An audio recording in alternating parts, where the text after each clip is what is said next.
I got engaged while sitting on the toilet because of my IBS, and I thought it was the most romantic thing ever, until my friends told me it was pathetic and desperate. It's not as bad as it sounds. I think my friends are just obsessed with that part. So, my 32F fiancé Peter, 30M, had planned this incredibly sweet candlelit dinner for us in a hotel room. The whole setup was beautiful, with flowers, rose petals scattered around, soft music playing in the background, and even my favorite meal followed by my favorite dessert. Peter was dressed in a tuxedo, I was in a nice dress, and the entire evening just felt magical from start to finish. While I was eating though, my IBS started acting up, so I had to run to the bathroom. It was mortifying, but at least I was comfortable enough with Peter to allow him to come in. I was apologizing for ruining our evening while I was on the toilet, and he said it's okay. I felt like he wanted to ask me to marry him the whole evening. I told him I love him, and he said I love you too. I told him, I'm sure you'll take care of me in sickness and in health. That comment made Peter smile, and he got down on one knee right then and there. I didn't care that this was the situation. I was so happy to say yes. I felt like he wouldn't have asked that evening if I didn't say the in sickness and in health comment. I told my best friend Kate and another friend Bailey, both 33F. I told them the truth. Kate said it's weird, creepy, and such a jerk move on his part. I explained that he likely would have put it off if I didn't mean the health comment. Kate said I was desperate, and that I should have some respect for myself. Bailey said, if I thought Peter would ask another time, then I should have let him ask another time. Before talking to them, I genuinely thought I had one of the sweetest proposal stories ever. Now I feel like a jerk who caused my amazing fiancé to have a terrible story. Am I the jerk? Update and further context. The proposal happened on Saturday, and for the past couple of days I'd been holding off on telling our families, both my parents and Peter's, since they all live in different states. Tonight, we finally shared the news with my parents first over a video call. Their names are Bob and Susan, and I already knew my mom, who's a huge fan of romance stories, was going to ask about the proposal as soon as she heard the news. Peter and I told them the whole story exactly as it happened, and my mom was absolutely over the moon. She said that the way he proposed was even better than anything she could have imagined, and my dad chimed in saying it just showed how deeply Peter loves me. When my mom asked if she could share the story with others, I told her she absolutely could. As for the wedding, I had already decided that my maid of honor would either be Kate or my mom.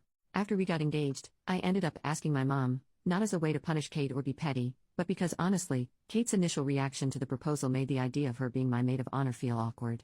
My mom, on the other hand, has been nothing but thrilled about our engagement, and I know she'd love to be involved in planning everything. It just felt right. After that, we hopped on another video call to tell Peter's parents, Chuck and Linda. They really appreciated the humorous side of it all. Chuck even thanked us for giving them such a great story to tell, if we were okay with them sharing it, which we are. Though I admit we were a little confused at first by how enthusiastic he was. Linda said she was incredibly happy for us, and then Peter told his dad that he wants him to be his best man, which made the moment even more special. Finally, we reached out to Peter's sister Juliana over video chat as well. She lives in another state too, and she definitely inherited her dad's sense of humor, so she appreciated the whole thing in the most perfect way. As for Kate and Bailey, I really do hope they'll still be bridesmaids. Yes, they're both single, and yes, there's been a little tension, but I've been best friends with Kate since the 9th grade, and I don't think this disagreement is big enough to ruin our friendship. Further update. Kate and Bailey both agreed to be bridesmaids when I asked via message. Kate apologized via message, and she also sent me a video of her apologizing. Kate said she appreciates that I'm still letting her be a key part of the wedding. She said that after several days of thinking about the proposal, she realizes how loving it was. She said if she had IBS, she would appreciate a guy who treats her like how Peter treats me. Bailey apologized via message. Her apology was brief, and she admitted in it that Kate told her to apologize. Update, the next day. Thank you to all the amazing people who gave me support on my original post. After Kate's apology message and apology video, I messaged back that I forgave her with a link to my original post. She said she really wanted to talk face to face. We went to the gym today even though I was feeling like I was going to get an IBS flare-up. We talked while we worked out. Kate said that she was upset when she heard my proposal story, and that she didn't understand why she was so upset at the time. She confessed that when she had processed her feelings, she realizes it was intense jealousy. Kate revealed to me for the first time that she was diagnosed with IBS a few months ago. She said hers is not as severe as mine. She said this has been a scary time for her, especially since she has watched me suffer so much from it all these years. Kate said she would want that proposal for herself. She said she wishes she could be that comfortable with a man. She said the comments on my original post made her feel hopeful. She said looking up on IBS more online has made her feel hopeful as well. Kate had explicitly asked me to make this upset post. She apologized again. She said she's glad that my mom is the maid of honor instead of her. She said she's happy for me but also very jealous. Kate says that despite the fact Bailey had sent an apology message too, Bailey still feels awkward talking to me. Kate said that Bailey will come around, that Bailey is just too embarrassed right now after how she acted. I asked Kate if she looked up how common IBS is, and she said she looked that up after seeing the comments in my original post. She said she was shocked by how common it is. She said she was avoiding learning about it as she was scared of what she might find. I made sure to tell her that a guy has never dumped me over my IBS. She knows that I had messed around with an embarrassing amount of guys before meeting Peter. I told Kate the reason those hookups never progressed to anything real was because I was too ashamed to let a guy see the IBS part of my life. I told Kate that the person who told me I was ugly and nasty more than anyone was myself. Kate said she hasn't mentally adjusted to this yet, but she thinks she can. I told her she's my best friend, I love her, and that I will help her through this. I made a joke about poopy girls having to stick together. That made her smile.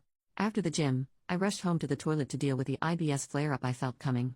To no one's surprise, Peter took care of me when he came home from work. He even helped me to take a bath as I was experiencing so much discomfort. I want everyone to know Kate has been an amazing friend to me. The disagreement that was at the center of my original post was extremely out of character for her. I had made that post asking if I was wrong because Kate has always been very reasonable. Even with IBS, I'm happy. I have amazing friends, an amazing family, and obviously an amazing fiancé. So if you don't hear much from me on Reddit, I'm probably just living an amazing life, even when I'm stuck on the toilet. Second update, one more day later, right now suffering from one of the worst IBS flare-ups of my life. Plus I have one hooper of a cold. But I have good news. Both Kate and Bailey visited me, and Bailey now knows about Kate's IBS from Kate. I was so sick I was laying in bed when my friends visited. But Bailey actually cried as she gave her first face-to-face apology for her reaction to my proposal story. She apologized to both Peter and I. She even hugged me despite the fact that I have a cold. Peter and I both accepted Bailey's apology, and I told Bailey that she doesn't have to be embarrassed to talk to me. So my friends and I talked for a little while and they wished me well before leaving, so I'm glad that I'm on good terms with both of my closest friends again and everything worked out just fine.